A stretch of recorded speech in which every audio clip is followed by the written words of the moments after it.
Hello and welcome to the Irongeek Podcast. This is cast number 220. We've been doing this for a while. The name of today's cast is, I forgot because I typed it up and didn't look at it, and I don't have the show notes open. Aren't I really greatly prepared for this, guys? Today, we got a lot of stuff to talk about. The FBI has been running an encrypted chat app for 3 years, essentially allowing criminals to do whatever they want just so the FBI could gather intel. And the FBI not only had this application, they wrote it and they distributed it on the darknet and sold it to people. And they were just essentially copying all the data. It was kind of like a signal clone. They called it Anom instead of Anon. All right. And Anom was literally just run by the FBI. It was like their own little version of Signal that they sold to dark web drug dealers and everybody else involved in cybercrime that wanted some encrypted chat app. I don't know why you wouldn't just use Signal, but whatever. So we got that. We got a bunch of stuff to talk about. We got FBI recovered $4 million in Bitcoin from the Colonial Pipeline ransomware. We got the Supreme Court is changing the definition of cybercrime. We got what else do we got? We got some stuff about Alibaba. They have a browser. Apparently, they track you even when you're in incognito mode. Okay. Oh, there's a shocker. So they know what porn you're watching. The U.S. Doesn't everybody know what porn we're watching by now? The U.S. I mean, seriously, porn is no longer a secret. I mean, there is no shame in watching porn anymore because everybody knows. But just because everybody knows. What's the type of porn you watch, though? Like, almost everybody, I think most people might admit that they watch porn, but I don't think some people admit to the kind of porn they watch. Wait, did you just say buy porn? What is that? No, who buys that stuff?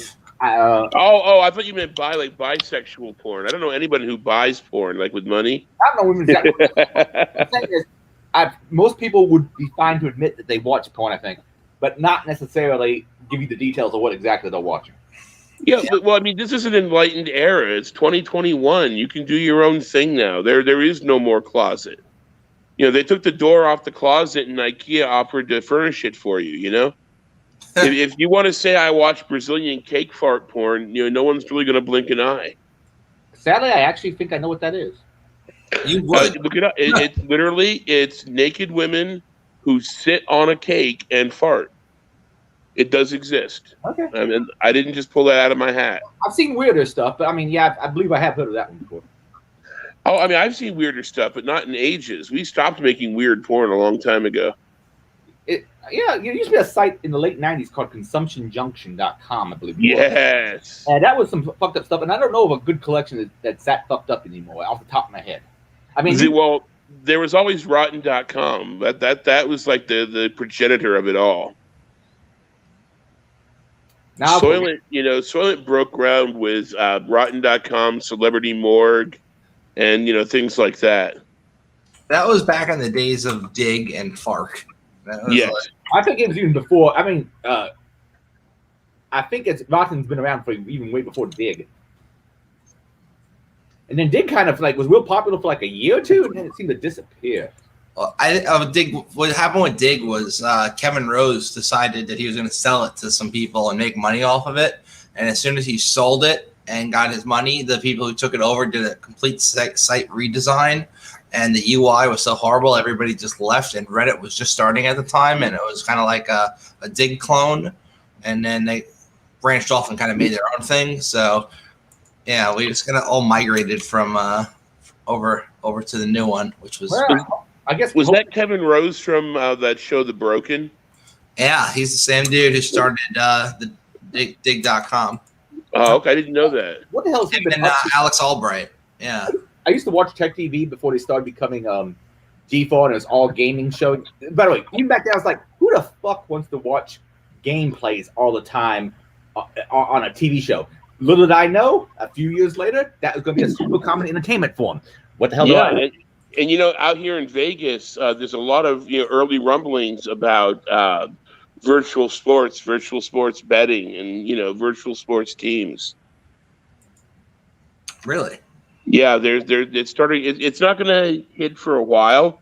I mean, some people will tell you it's already there, but a lot of virtual gaming leagues, professional video gaming stuff, and it's kind of soft right now. But I mean, there are things out there where you go to places that look like a sports book, but it's full of people playing, what is that, Counter-Strike and shit like that, and then there's competitions and there's money in it. Wow. Yeah, I just think that watching someone else playing a video game, how that's that much fun. But I was talking about Kevin, what is Kevin Rose up to now? I haven't heard much from any of the people from Tech TV. Like, I hear about Leo Laporte occasionally. And yeah, but Leo's kind of like a scam artist. He I know him and that other curmudgeonly guy. Who's that curmudgeonly guy he's on Dvorak, I think. I've seen some stuff from him. But other than those two, I haven't seen jack shit anything on Tech yeah. TV. Well, Leo's like in the same class as I'd say as the spin right guy, Stephen Gibson. The thing about watching other people playing video games, that does sound kind of like, watching grass grow. But at the same time, there's a multi-billion-dollar industry of people watching people playing football and baseball. I don't watch that either. So maybe that's something. I don't watch it either. But I mean, I see it coming. I see a future where that's going to be on par. Because I think that the sports ball game, even though we're still making ridiculous amounts of money off of them, the economy can't support it. I mean, we just built a new stadium here in Vegas, and they forced it down our throats sideways with tax bailouts and this money and that money. But the thing is, the people are having sticker shock now. $50 parking, $30 beers. What? And they're like, what the fuck? And I'm like, what did you expect? What did you expect?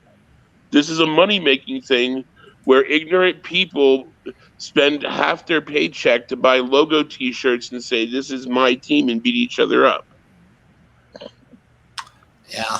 I've never been into watching sports or watching people play video games, but I do think there's a big market for people watching other people play video games with Twitch and everything. It's kind of what I call like the little brother effect. Like when all these people grew up watching their big brothers play games, now they want to do the same thing. They don't get the unplugged controller anymore. Yeah. Well, I remember one game on Nintendo, my brother used to always give me the unplugged controller, and in one game it actually did do something, and he was freaked out by it. Like, isn't it Duck Hunt?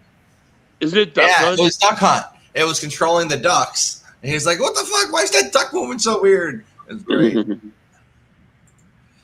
The old times. Yes.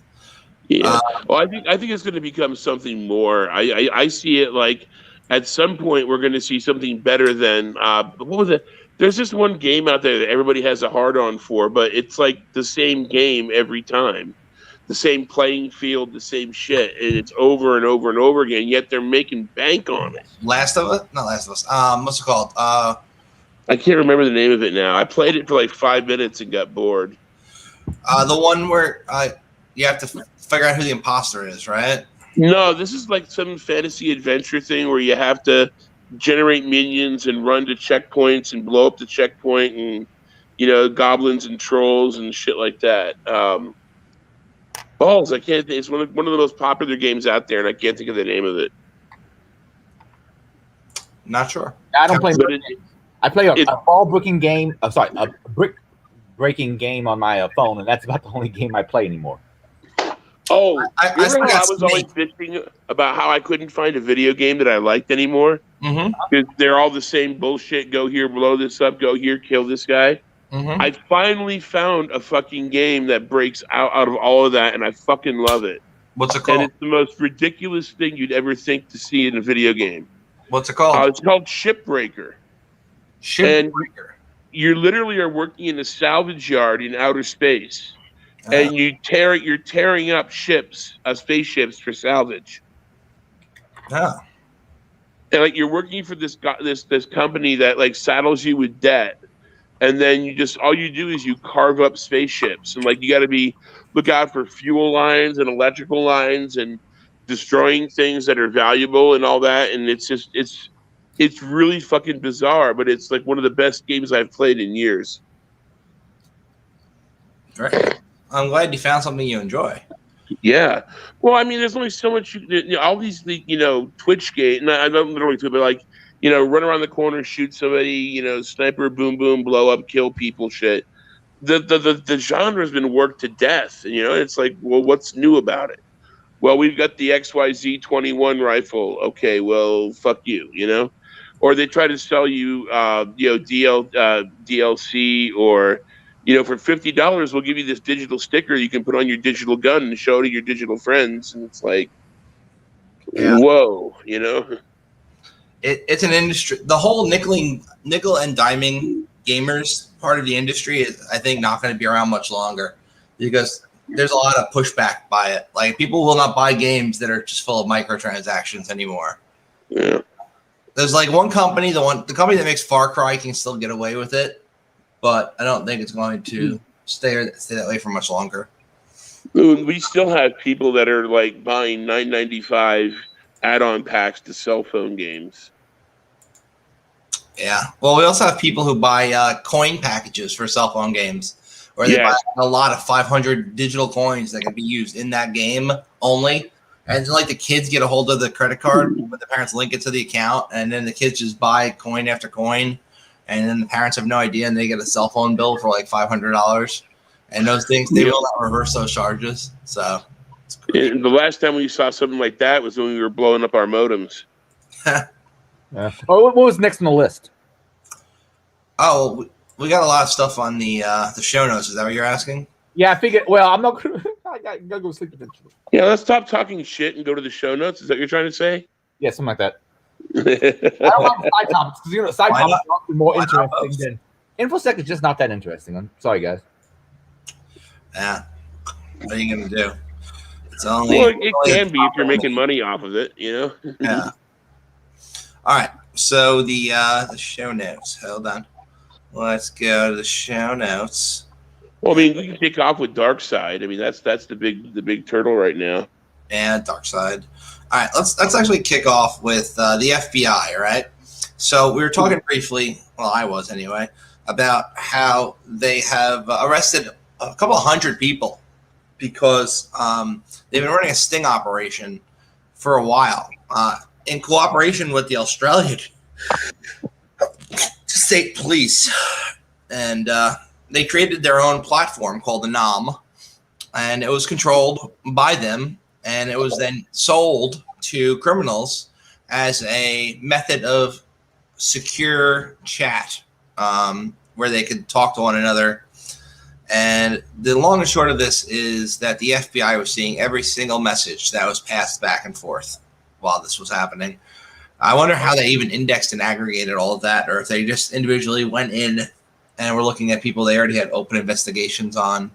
I'd say interns. That's how everyone else does it. Yeah, make the interns look at it. All right, let's grab the. But you made an interesting point. You said, why are they using this thing instead of something like Signal? But if you remember, not too long ago, there was some flap about Signal that somebody claimed that they had cracked it and it was no longer private, and that it was busted and people were abandoning it. Maybe that was done on purpose. I know in the end it was proven to be wrong. It was proven to be bullshit and it hadn't been broken. Yeah. Well, I mean, I'm pretty sure it uses, what is it? I don't even remember anymore. I thought it was SHA-512. No, that makes no sense. It would probably be AES or some variant. Yeah, it would be AES. Probably AES 256. I can Google it.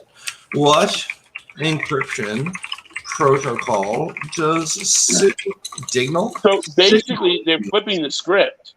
And it's no longer about breaking the encryption. It's about owning the system the encryption runs on. And, here's an interesting question. When did the FBI get so good at this? 3 years ago, apparently. Yeah, I mean, this is not normal for the FBI. The FBI, we've been making fun of the FBI since DEFCON 10. All right, so Signal's built on top of the same technology they use for OTR. Yeah. OTR is good. That was I used to have that plugin in Pigeon, and yep. Yeah, that was good. Speaking of Pigeon, they popped Pigeon as well. That was another app a lot of the bad guys were using. They're selling exploits for Pigeon on the Zerodimium market, meaning that nation-state actors and people who have lots of money can just go and buy this exploit for Pigeon and then pop other bad guys who are using Pigeon as their encrypted chat app. So. Do you think we're starting to see more nation-state and, rich Bond villain bad guys getting into the game? Yeah. Less hackers, but more bad guys? Agreed. Yeah. That the long and short of it is the criminal market is like if you're going on tour and you're looking at the people who would be buying these kind of smartphones, these are not like your normal privacy advocate guys or even your paranoid dudes. These were literally targeting. They were trying to sell these phones that had this chat app for people like locked into it to people who are drug traffickers, weapon sellers, contract killers, right? Not your run-of-the-mill bad guy, but like people who are on the dark net doing really bad things. They disseminated over 12,000 devices to 300 criminal syndicates. Those who used the devices thought they were encrypted, and the FBI kickstarted the effort in 2018 when the Phantom Secure CEO Vincent Ramos was arrested for creating and selling encrypted phones. They then used the opportunity created by the void in the market to do their own version of his business model, where they were providing the encrypted phones for about the same price, and everybody migrated over to their platform. And before you knew it, the FBI essentially had taps into a lot of bad guys. I'm wondering if the money that they recovered recently, that $4.5 million that they claim to have recovered from the people who did the pipeline hack, if that was a result of this sting operation as well. Well, now I heard the story I heard about that, and I haven't gotten a confirmation on this, okay? But that amount of money they got was a broker's fee. And what happened was there was a broker who somehow identified the wallet that was receiving the ransomware payoff, and they surrendered their broker percentage of it to the FBI along with all the information. Yeah. That was the story I heard, and that's how the FBI got involved. It was like the coin broker basically said, we make X percent off the deal, but we identified this as a deal where the money came through for this cyber attack. So here, take it all. Have a nice day. Yeah, they're claiming that they they cracked the password, but in order to crack the password, you have to have at least the wallet file, right? You have to have that wallet.dat file. You can't just crack the password by knowing their wallet address. So. I didn't read anything about a password being cracked. I just heard that the middleman gave up their percentage and all the info they had to the FBI, and that's how they got it. At least that's where that money came from. Yeah, I got to do some more investigation into that because I had heard something different. But how did the FBI crack the Bitcoin wallet?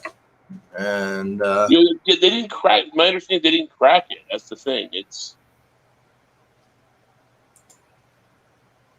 there's a story. All right, so this is what it says. A significant portion of the Bitcoin-denominated ransomware demanded by and received from the Colonial Pipeline operator has been recovered. The how shows that Bitcoin and other digital offerings, lauded by some, including some criminals and presumably also DarkSide, as being virtually impossible to trace, may not be as invisible as they thought. Following the money in the digital age, at least in this instance, has shown to be a twisty, turny path. As Bloomberg has reported, the FBI's cybercrime squad, based in San Francisco, focused its search on the fact that Bitcoin activity is traceable due to the fact that transactions are recorded in the blockchain on distributed ledgers. And through the end of May, the agents identified at least 24 addresses that were used to send Bitcoin and found the last address where the Bitcoins were masked, thus the recovery. Bloomberg explains that the Bitcoin sits in the wallet, a hot wallet that is still connected to the internet versus a cold one that is not, and is held on an exchange and accessed via a private key. Where exactly the Bitcoins were held and who gave the FBI the private key has still not been disclosed. So it was an exchange. It was an exchange. So they must have essentially been like, hey, you want us to take down your entire exchange? Or are you just going to toss over this money to us? You know? I bet they just pressured them. And since it was a hot exchange, they probably, you know, they was probably like, I don't want this fucking heat.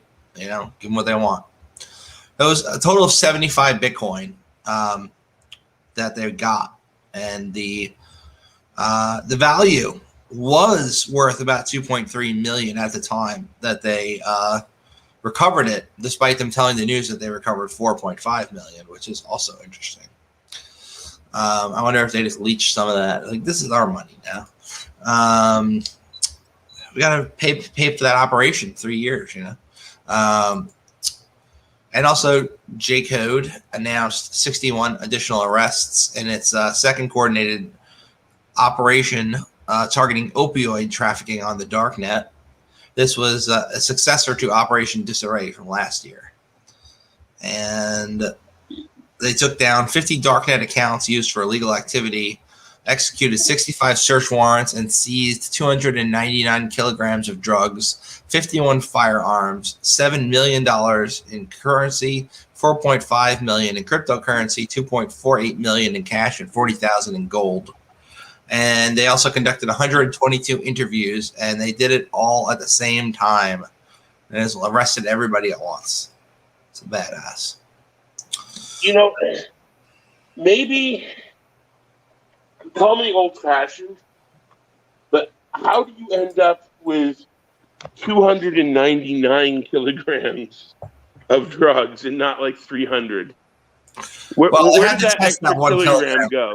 Yeah, they had to test it, you know, make sure it was actual drugs. Like, you're gonna test the efficacy, the quality of this. You know, it could be sugar. You know? Yeah. Alrighty. So, look, it's Jason Daniel Stone is in the chat. Hello there, Jason. Yeah, by the way, just so you know, apparently when you're not admin of a session in a StreamYard, you can't actually reply to anything in the chat. In the like the YouTube chat. Unless you go through YouTube. Yeah. Well, I mean, we can fix that next time. That's okay. I'm gonna say that if anybody wonders why no one's replying, you know. Yeah. So that is the first article that we've got there, but we've got plenty more. And, my screen has not been shared. Let's share my screen. Yeah. This raises an interesting question, because if the holding company got popped, what does that say for the future of those companies? Well, not just that, but also the crypto market went down after the announcement of all these arrests. It went down like 15% yesterday. Like, the price of Bitcoin went down 15%. Other ones went down like 20%, and then all of a sudden it went back up. Like, you know, because that's what happens. Well, there are people out there that are just watching Bitcoin, and anytime it goes down, they buy. Yeah, I'm one of those people. Yeah, exactly. So, you know, that's not a big surprise. It's called buying the dip. Those Wall Street bros will tell you all about it. Whatever happened? Those guys were really big in the news for a while, and then they just disappeared off the face of the planet. All right. So next we got the Supreme Court is reining in definition of cybercrime under some controversial hacking laws. Justices have rejected the U.S. government's broad interpretation of the CFAA. Supreme Court has issued a ruling Thursday. It imposes a limit on what counts as a crime under the CFAA. The case involved a former Georgia police sergeant who used his own valid credentials to get information about a license plate number from a law enforcement database.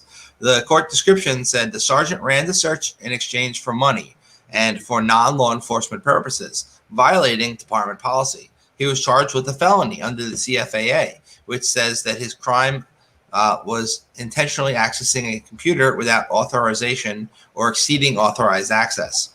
He was convicted and sentenced to 18 months in prison. A federal appeals court upheld that conviction, but the Supreme Court reversed it today in a 6-3 decision and said that Van Buren did not violate the CFAA. Justice found that the cybersecurity statute does not make it a crime to obtain information from a computer when the person has authorized access to that machine, even if it has improper motives. The court wrote, Nathan Van Buren, former police sergeant, ran a license plate search in a law enforcement computer database in exchange for money. His conduct plainly flouted his department policy, which authorized him to obtain database information only for law enforcement purposes, and he violated the CFAA to access a computer with authorization and use such to obtain or alter information. The computer that the accessor is not entitled to All right. The long and short of this is because of this case, they have had to redefine some of the things in the CFAA because it is not as clear as it should be. I'm here looking up the the Aaron's case. Oh crap! It's been so long Aaron since Schwartz? that Aaron Schwartz case. And if I recall correctly, I want to say JSTOR was willing to drop it against him, but the university kept it going. And ultimately, his crime, he was allowed to access the database because he was like a fellow or whatever at the university. He was a student, but he didn't have the permission to download and copy the entire database. Well, not the entire database, but he didn't have access to it. So basically, he scripted his download. The biggest thing I can see that he actually did that was wrong, maybe, is I think he may have trespassed into a wiring closet to hook the laptop up that he was using to do the batch download of all these JSTOR files. And I may be misremembering it. I haven't looked into this for like 5 years or better. So if Aaron were still around, I'm sure he would love this website right here. Pretty much, if you ever come across a paper that you want to read and it's like behind a paywall, you just paste the URL over here and it will remove the paywall for you and let you read the paper. It's awesome. It's called Sci-Hub. So if you're into reading papers or whatnot, you know, that's useful. I'm sure Aaron would have loved that. Anyway. So if you don't know who Aaron Schwartz is, he was one of the co-founders of Reddit. He also invented RSS, Real Simple Syndication, that we still a lot of people use today. When he was at university, he decided he was going to make a copy of one of these databases called JSTOR that holds a lot of data pertaining to court cases and a lot of other stuff. The thing is, it's essentially, it costs a lot of money to access this data if you're not a student. He was like, I'm going to pull down my own local copy of all of this and just make it free to everybody in like a torrent or something. During the process of mirroring the data, I think he was using the library's computers, or at least their internet connection. And apparently downloading article after article and scraping the site somehow set off some alarm, and they were able to apprehend him and they put him in jail. I think JSTOR wanted to drop the charges, but his university was not happy with the fact that he had been using their access in an unauthorized way. They refused to drop the case. And while he was in jail, and I think he was facing some ridiculous sentence, like 20 years for copying academic papers. I think there's rapists who get out in like 3 years, but whatever. He offed himself. You know, he was facing like 20 years. He didn't think he was gonna win. He just gave up. You know? Yeah, I remember that. So, without him, we would have probably no Reddit, no RSS, and the dude was pretty influential as far as things that he invented and built, and but people knew about it. Like I wouldn't say he was like InfoSec famous, but people knew who he was, and he had a lot of contributions to our community. So it's a shame he is gone. Okay, what do we have next? Yeah, I remember having an email that I sent to him once about something. I don't know what it even was about now, but I can't find his old email address in my email. I'm trying various versions of Schwartz, Aaron Schwartz, and so forth, but I'm not. Yeah. So they've curbed the scope of the hacking law. The case centers on a former copy who accessed the license plate for kickbacks and yada, yada, yada. Yeah. There's a tweet thread about the whole thing you can take a look at. And the computer hacking statute prohibits two things: access without authorization and exceeding authorized access. Access without authorization is understood to require some kind of breaking in. The question is where does exceeding your authorized access go? Exceeding authorized access also requires some breaking in. The court agrees that defendants claim that the two prohibitions are similar at different stages. They call it a gates up or down inquiry. They are adopting the authentication test. If a user's credentials allow them to proceed past a computer's access gate, and that essentially means that, like, if you're logged in and you're using your creds, even if you're doing stuff that you're not technically supposed to have access to or be allowed to, then you're not breaking the law. You have access to it legally. You know, you might be breaking company policy or something, but that's not federal law, you know? So, the court says it is not reaching whether that gate can be imposed only by technology or by contractor policy. Yeah, so that's a whole big thing. I mean, like, where's the line? I think we have to go back to that access model that we don't really talk about, where you give people the very least amount of access possible in order to do their job. You know, there's no reason the cops should have to run on, say, a whole bunch of license plates in one day, right? If they're running more than 20, it should set up flags, right? If they're, you know, or if, like, you know, if you see somebody that's in the database and they're accessing stuff they shouldn't be accessing, you know, don't let them have that access. They shouldn't have in the first place. So this ruling pretty much does vindicate Aaron Schwartz, a security researcher who was prosecuted under the CFAA for downloading over 4 million academic journals from JSTOR in 2013 and then dying after suicide. Okay, next we got Alibaba. They are essentially Google for China. And they have their own browser. Like we have Chrome, they have their UC browser. And it was, you know, when people are in incognito mode, doing what you do in incognito mode, it was still tracking you and sending the URLs that you were clicking over to the data, Alibaba's data center, so that those URLs could be mined for advertisement data. So, you know. Shocked. I'm absolutely shocked. Yeah. If you are to break their SSL, this is just Cyber Chef's screenshot here, but it does show if you are essentially base 64 decoding.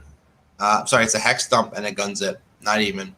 So it's from hex dump and then a gun zip. So if you look at it in the URL here, they actually have the you know, the URL that they should never see this, and it's being passed to the Alibaba servers, even though they're in incognito. So that's unfortunate. That's like the winner of the Captain Louis Renault Award right there. Agreed. You know? And then we briefly talked about this one last week, but I think it's really important and we should talk about it a little more. Is the U.S. has seized domains that were used in the USAID phishing campaign. The U.S. has seized 2 command and control and malware distribution domains recently used in a spear phishing campaign where they were impersonating email communications from the U.S. Agency for International Development. The DOJ reports. Microsoft and Velexity have disclosed the attack last week, and the operation has been attributed to a group Microsoft is now calling Nobelium. These are the same guys who were behind the SolarWinds supply chain attack. They have been evolving this campaign since 2021, early 2021, and it's still going on. targeting approximately 350 organizations. Is that my phone or one of your phones? Not mine. Oh, that's my phone. Sorry.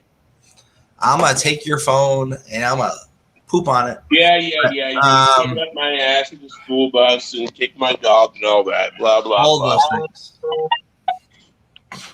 I'll fix it. Fix it. No. All right. Next. The long and short of this entire article here, and I know it's not like super interesting, but it's important because it's setting the precedent that a private company can seize a domain. And I get, Microsoft has some good threat intel and stuff, but do we really want Microsoft to just be able to take over any domain they want and then be like, well, there was malware there?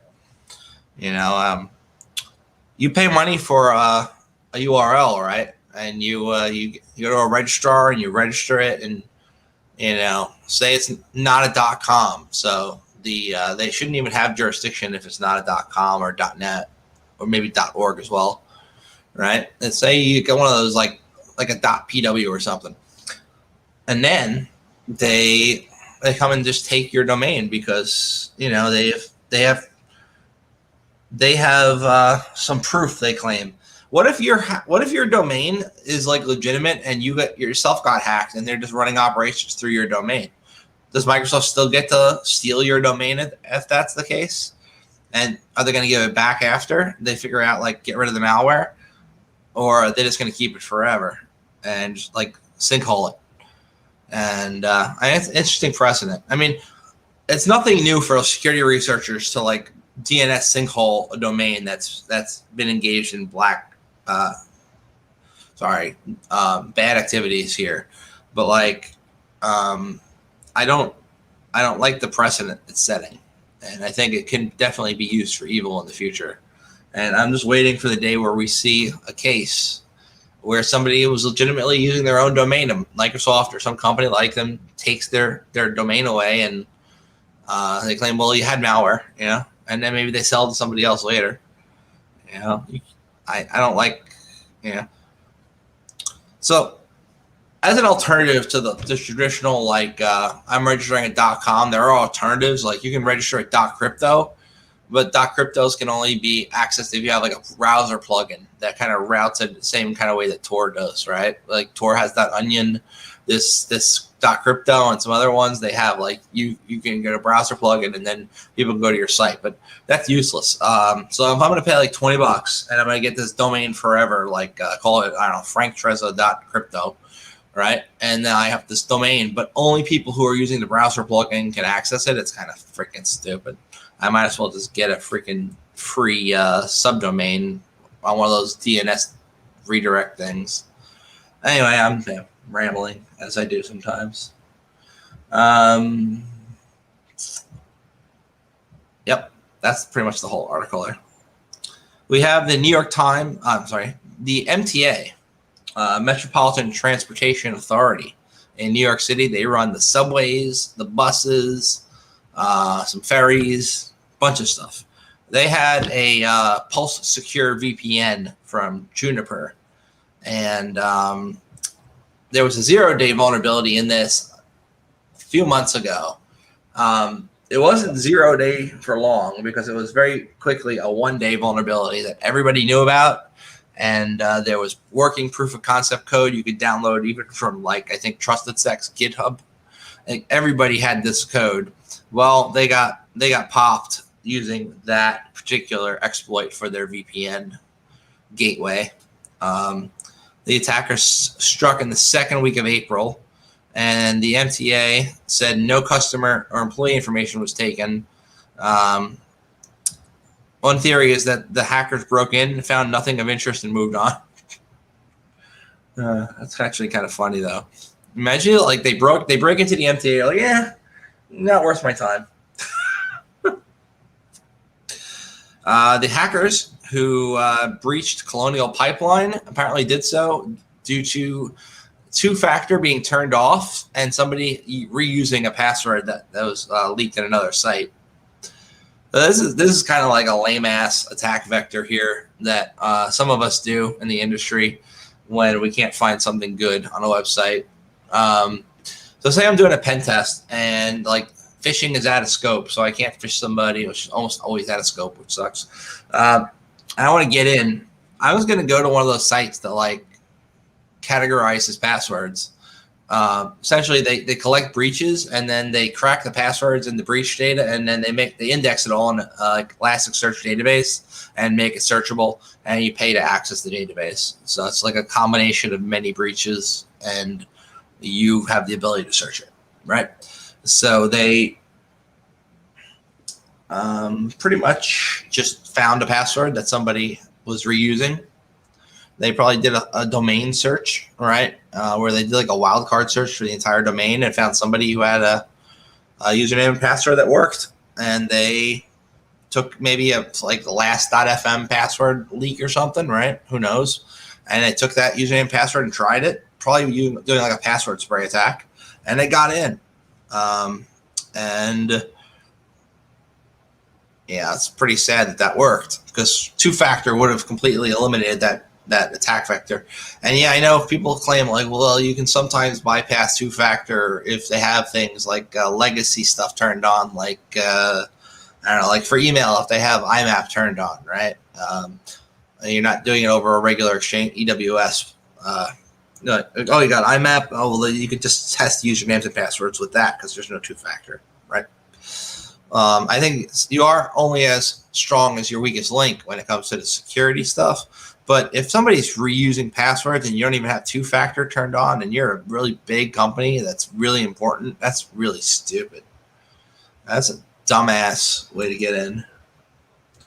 What do you think, Adrian? You think whoever's password that was should have been smacked, and their IT people should have been smacked, I think. I'm all in favor of smacking people. This is a general principle. I think we should smack them. Give them a good smack. Like, how could you not turn on two-factor authentication? And last but not least, we actually have more after this. Never mind. This is a cool article. I just took a brief look at it. So New York City apparently has over 15,000 surveillance cameras, right? And they're now being used in facial recognition searches, meaning you're walking down the street and they're running your face through a database to see if you've got any warrants. I wonder how they compare to London. I hear London has a shitload of cameras. I mean, China was like the ones who spearheaded this crap with their social credit stuff. Like in China, if you jaywalk, they can just go to the facial recognition and see who you are, and then send you a ticket and also lower your social credit score. Yeah, I really don't like that idea, especially with who I think would fucking be in charge of such a thing. And it's like Big Brother, man. They're always watching. The 2600 guys go freaking crazy over this kind of stuff because they're all about, privacy. And the old school phone freakers really hate these cameras. And also they call them spy stations. They have these little hubs all across the city where you can go, and they took down the phone booths and they replaced them with these booths that have like a little Android tablet and Wi-Fi. And apparently they also are using whatever data they get and for advertising, and they're calling them spy stations essentially. There was a Hope talk about it a few years ago. But now the NYPD is using facial recognition.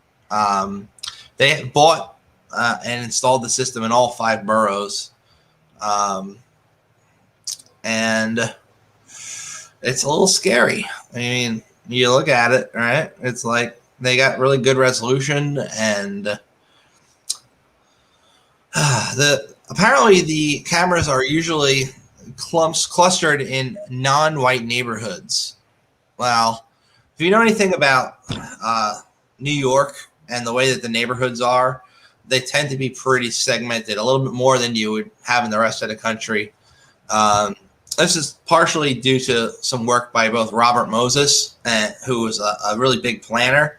He would design how cities are going to be laid out, and how also William Levitt, who was famous for the Levittowns. Essentially, he streamlined the process of building a house by building the same house over and over and over again, and like a neighborhood. So you got a neighborhood that's like a whole road, the same exact house. It's all Levitt house. But the thing with the Levittown, in the initial deed to the house, it actually said there that house could never be sold to a black family. Right? It was in the deed. It's pretty messed up. So in Levittown, it's still predominantly white, and obviously that's been stricken from the deeds now. But the neighborhood is still almost all white. Also, they tried the whole busing in the 70s, and there was a lot of blowback because you had areas like where I grew up in Malvern, and Malvern is a predominantly white town, and we were next door to a small black neighborhood called Lakeview that was part of a larger town called Rockville Center, and all the people from Lakeview would get bussed over to the Malvern schools, and all the people in Malvern would send their kids to private school but still have to spend a fortune on school taxes. And essentially, we ended up with a system where we had a school that was 99% black, most little black and a little Spanish, and then no white kids going to that school. But all the people in Malvern paying the taxes for that school district that spent a lot of money on everything. And similar situations to that happened all around Long Island, where they were trying to do the forced integration, a lot of blowback, and now you have a lot of neighborhoods that are just segregated, but like really segregated over there. And in New York City, like Brooklyn, there are some areas that are mostly black and mostly Spanish in other neighborhoods. It's very, very, I don't know how to put it. Oh, Delchi's around. Okay. It's very, very segmented. I don't know how else to put it in that area. And it seems like they're targeting areas that are full of minorities with these cameras. Now, it could be that's because a lot of these areas just happen to have higher crime rates, or at least might be an excuse they try to use. But the thing is, it's like, they're putting cameras where the people are who happen to be dark-skinned, and less so in places where people are light-skinned. So there is, of course, that. Also, apparently, from what I understand, a lot of these facial recognition software, they don't work very well on black-skinned people for some reason. I think most of that comes down to what they train it with. Yeah, it's the training. You don't train the AI with those particular ethnic groups. You're not going to have the best results. I've also heard of cases where people have done AI on other electronics to detect when someone's eyes are blinking, and unfortunately, it apparently triggered on some Asian folks. I've been involved in a lot of fights over this, and I honestly see it as a technology problem, and it's been a technology problem for years. And when they say, well, how do you know this? I spent the better part of 8 years of my life, my first job out of high school, in broadcast television. Whenever we had a person in broadcast TV, that had dark skin, or as they say now, POC, they had to have special makeup. They had to have special configurations on the green screen, on the chroma key, because it was just their skin color and the technology were not compatible. And now, in these super enlightened ages where everything you don't like is Hitler, it's now being touted that it's some form of racism, and that the technology is like being racistly trained and all that. And it's just like, it's an oversight and it's an issue with the technology that nobody really knew about because nobody really tested for it. And it's like, well, that in itself is racism. And I'm like, no, that's called a lazy engineer, or not enough funding. Or, it's like, do we sit here, we make this function where we videotape, we take a picture of people's faces. Do we test it on every known race on the planet, or we just take the guys down in engineering and take their photos and leave it at that? Another thing, you said POC. I remember not too long ago, we had a really great publication called POC or GTFO, which if you look at now, since people don't realize POC meant something before it was people of color. Yeah, proof of concept. But if you look at it now, people are going to look at that book title and they're going to think it's some racist book. Book. Like I said, in these enlightened times that we're in, where everything is racism, Yeah. I'm sorry I gave you the wrong change. That's racism. I'm sorry I bumped into you. That's racism. Oh, there was actually an earthquake study they did in Portland recently, and somehow telling black people that they're in an area that's at an increased earthquake risk is racist. I shit you not. It's considered I know. racist. It's inform everything people that they're in a place that might get an earthquake if Mount Hood ever erupts. We're hitting the everything I don't like is Hitler generation. That's what I like to call them. All right. This one I found pretty interesting. So the Justice Department withdrew an FBI subpoena today for USA Today records trying to ID readers. The FBI withdrew a subpoena demanding records from USA Today to identify people who read a story in February about a southern Florida shootout that killed 2 agents and wounded 3 others. The subpoena was issued as part of an investigation trying to identify a child exploitation offender, was withdrawn after the investigators found the person through other means. But it is kind of concerning that they would issue a subpoena trying to find everybody who happened to read a particular news article. That's pretty fucking scary.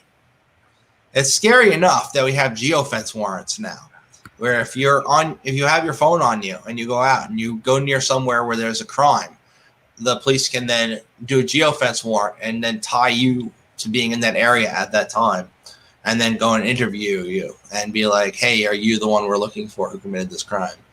Because of your phone being on you. I mean, that's scary enough. Now they're going after people with warrants for reading the news.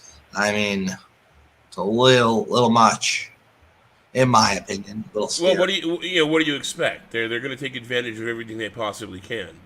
They invented the phone. The phone tap came next. I mean, it's not unlike porn. Okay, any new technology is going to be used for porn and abused by the government. As soon as possible. That's just a given.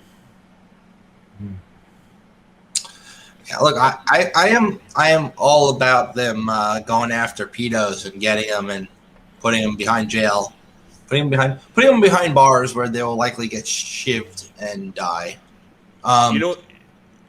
But when you have to violate everybody else's privacy to do that, and you do this wide-ranging warrant where, like, anybody who read this article, we want their IP address. That's fucked. That's not. The thing is, none of the 10 people you asked, if you ask them that way, you say, "Hey, we're going after a pedo. Can we look at your browser history?" Oh, fuck yeah. You're going to get a pedo? Kill the fucker twice. Here's my browser history, my credit card, pictures of my daughter, whatever you want. People have emotional reactions to pedos. Like, remember the guy who got busted for either assault, robbery, or something like that, and they used his Metro card to track him in New York City? People lit up about that, but because the guy had done he had mugged somebody, they were on board with it. But then came the "we can track you through your Metro card," which they knew all along that you could do. That was no big surprise. Well, the Metro cards are not really all that sophisticated. It's the serial number essentially that's on there. Yeah, the methodology is simple. Anyone who spent 10 minutes in IT could tell you how you can track somebody. It's like swipe your Metro card. You were at this station at this turnstile at this time. Right. And you cross-reference that with the CCTV footage, and Bob's your uncle. I mean, this is not Flash Gordon. Okay, this is not high technology. This is not. Well, I'm kind of interested in the way I just moved to Portland. They have this thing here where it's called the TriMet. It's like a train, but there's nobody selling tickets, right? You just are supposed to swipe either your phone at like an NFC reader, or you buy this little card, and it's kind of like a Metro card, but it doesn't have like a barcode on it. Instead, you hold it near there, and it's NFC, and it reads what I assume is a serial number that's tied to the NFC. But I find the whole system interesting, and I would kind of like to see what kind of data is being passed and kind of man the middle of that NFC, see if it's rotating ID numbers each time or if it's sequential. And if it's sequential, if you could just increment it by one and then maybe ride to somebody else. Why wouldn't it be fixed? Well, the thing is, who's going to think that somebody's going to increment a serial number. Like say the NFC card just has like 7 digits stored on it, right? Right. And that 7 digits is tied to the account and they put the money in the account, right? So if you could write an NFC token tag that has like the same 7 digits, and then just increment it by 1 and see if it would take that. And if it doesn't take that, increment it again, see if it will take that. And then check the buses themselves. The transportation itself, does it have a camera? It does. So what they have is what I found really fascinating is you just swipe this thing yourself on the outside, and then you walk in and you get on the bus or the train, any of the public transport we have around here, streetcar and all the cool shit. But nobody checks it. Like nobody is checking that you actually did this. And I see a lot of people don't even bother to do it, like to swipe it or to bother with that. But every now and then, like twice a month, they have these people they call the white coats. And when the white coats come out, they'll just get on the train and they start writing tickets to people who haven't paid the fare. And they ask to see your ticket, right? So they keep you in check with the fear that if you, if you get caught, you're going to go get a ticket, right? But I guarantee you there's a camera. There's a camera in that thing somewhere. Yeah. There's multiple cameras because there was an incident a few years ago on one of the metro, I think on the TriMet, where some racist guy was screaming at 2 black girls, calling them Middle Eastern bad names, not realizing they were black, not Middle Eastern. Dude was like high or some shit, but some guys tried to stop him. And when they got in his face, he pulled a knife and he like killed 2 guys and seriously injured another. And since then, they have cameras freaking everywhere on those things. Yeah. So was that the guy, the crazy guy who hated? He's a Bernie bro, but he hated both Trump and Hillary Clinton. Is that the guy I'm thinking of? I'm not sure. Like he was huge in the Bernie, but I remember this guy involved in the stabbing. He was huge in the Bernie, but he hated both Hillary and Trump. Yeah, I'm not really sure what his political things were. I know he was racist. That's about it.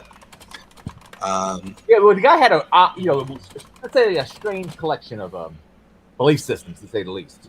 Oh yeah, certainly a lot of things that don't really match, like a mishmash of weird belief systems. Well, the thing is, just because you have a bunch of information on belief systems sitting around your house doesn't mean that you subscribe to them. I mean, shit, I've got an entire folder devoted to Mormonism. That doesn't mean I'm a Mormon. Yeah, but I'm saying, all right, it's been a while since I read the articles. It wasn't more than just stuff found around the house. It's like events they showed up to, posts that they made on social media, that kind of thing. Right. So, yeah, that's pretty much the gist. Is like they can do what the hell they want. Do you seriously want to say to me that there's substantial evidence that if you're on social media in a group that you subscribe to something? I mean, actually saying shit. I mean, saying things in the Just think about that shit for a minute. Remember what happened to me when I got added to that fucking Facebook group? No. The Facebook group I got kicked out of before they all got doxxed. Yeah. Oh, okay, never mind. Okay, I think I know what you're talking about. You remember that particular Facebook group whose name shall not be mentioned. Oh, the one held up by Sick Rick. Yeah. The one where when they doxed everybody that was on it, if your name was on that list, you got kicked out of DEF CON. And jobs. They also called up employers trying to get people fired. I don't know about the DEF CON thing. Oh, I've told you about that a while ago. I heard about you at DEF CON, but I don't think it had to do with that group, did it? Yeah, it was because of the fact that they found my name on the spreadsheet. Everybody whose name who was on that spreadsheet, who had any kind of volunteer position with DEF CON, got 86. Yeah, anybody who was part of Sick Mafia, you know?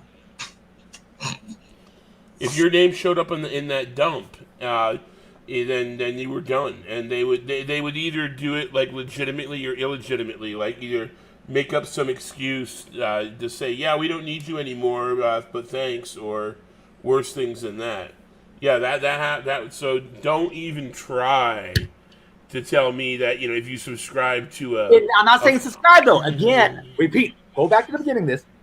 He literally said things. These are quotes from him saying it, not because he was in some group, but because he actually said it. Okay, that's I'm just putting that out there. I said things in the group too, but none of it was what they accused me of. But I'm the things they actually said. Never mind. Move on to the next subject. Or continue with the subject, but Yeah. Just cut to the chase and say, shut the fuck up and move on. That's what you're trying to say. Yeah, I don't remember the exact details, but it was something that they explicitly said. No, I understand, but just don't try and pretty it up by saying, okay, next subject. Just shut the fuck up and move on. Be honest. Yeah. So Catalan Sampano, who's like one of my favorite reporters, used to work at ZDNet until a few months ago, and now he's over at Recorded Future. I think it's called The Record.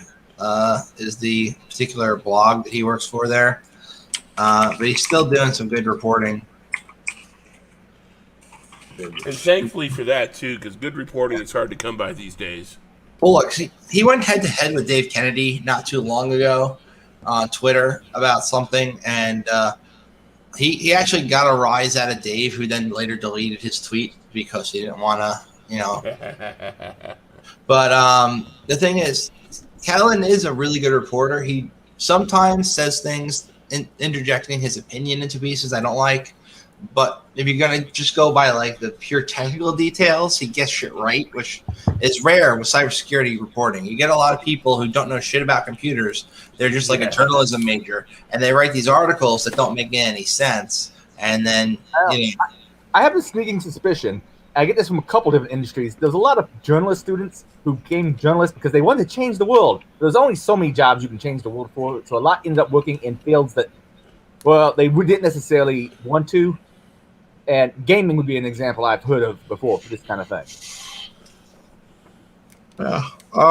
So if you didn't do Patch Tuesday this week, definitely do it. Microsoft released a patch for 6.0 days, including one that was being sold in a commercial exploit market. So if Patch Tuesday is usually important. It's Wednesday now. It means some shit came out yesterday. We'll go patch. Take a few minutes. You have to reboot your computer, but then you're a lot more secure. A Capitol Hill if you contract. don't, it'll nag you to death until you do. Yes. Capitol Hill contractor got hit with ransomware. This is a company that provides a user engagement platform for politicians. And a lot of lawmakers were unable to email their constituents for a bunch of days because of this. The platform was called iConstituent, and about 60 lawmakers used this platform from both parties. What was leaked in this has not been said so far. They did get ransomware, though, which is not good. I wonder if they also are doing the extortionware thing where they stole some files and you're like, hey, you never know nowadays. That's a big thing, extortionware. What else do we have?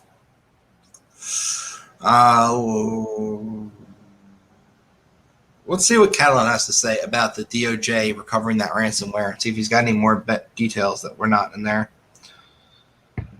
So out of the 75 Bitcoin that were sent, they recovered 63.7 of them.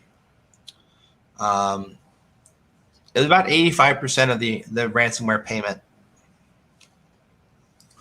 Now, DarkSide, as you know, is a ransomware as a service platform. It's not just a group. Now, people are like, oh, those DarkSide Russian hackers. It's ransomware as a service. It's kind of like any schmuck can go buy an account on one of these places. They don't have to be a hacker or know a lot about computers. It does all the work for you. The software will have things like modules built into it, and you can tell it, hey, I want to go. There's a list of stuff from Shodan that's got 3389 open, right? Go hit every one of these IPs and then test it for the sticky keys, right?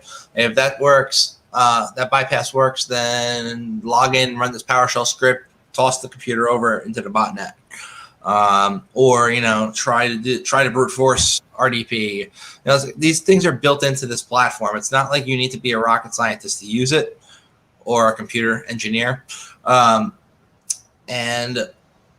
when people are talking about like DarkSide and all these groups, I think that they have a really different idea in their head about like who they are. Like they probably picture a bunch of Russian dudes sitting in a house with like a bunch of networking gear, hacking away and like ransoming hospitals and stuff. And while that does sometimes happen, I don't think that's really what's going on most of the time. When we see these ransomware as a service companies, they're literally, it's like, you know, it's like PayPal or anywhere else. You go, you open an account, and you can use their services to do your stuff.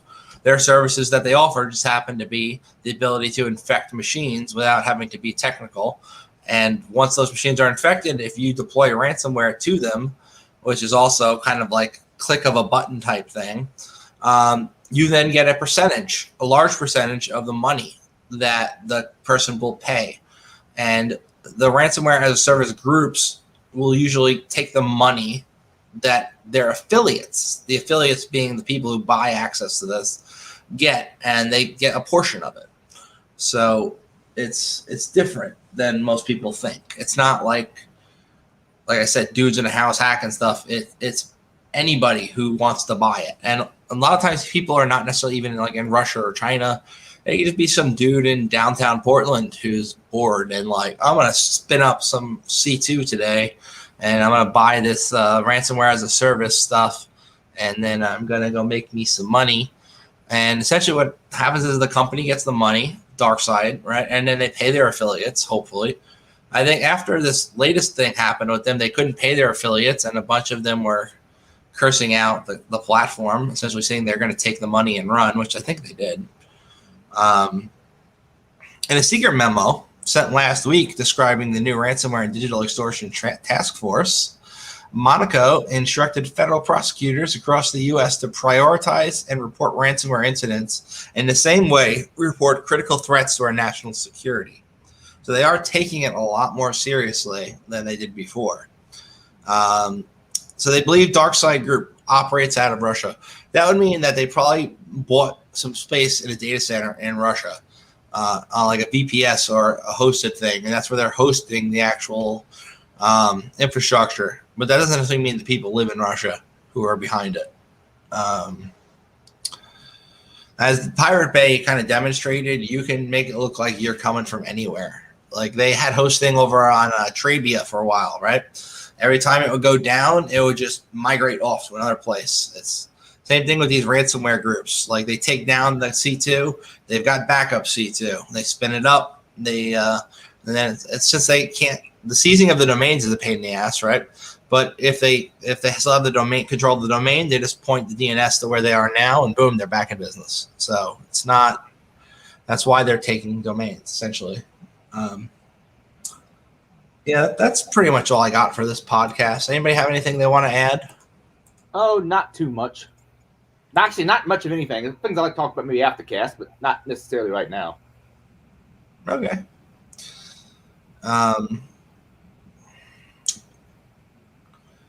Yeah. So my week has been really busy.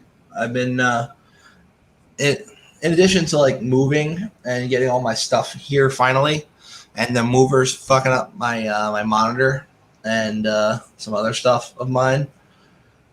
I've been working on some pen tests at work. I don't normally get to do the pen tests. I usually am doing SOC work, but at this job, I am now doing some pen tests, and I have some interesting findings to pass along to the client. I just hate reporting.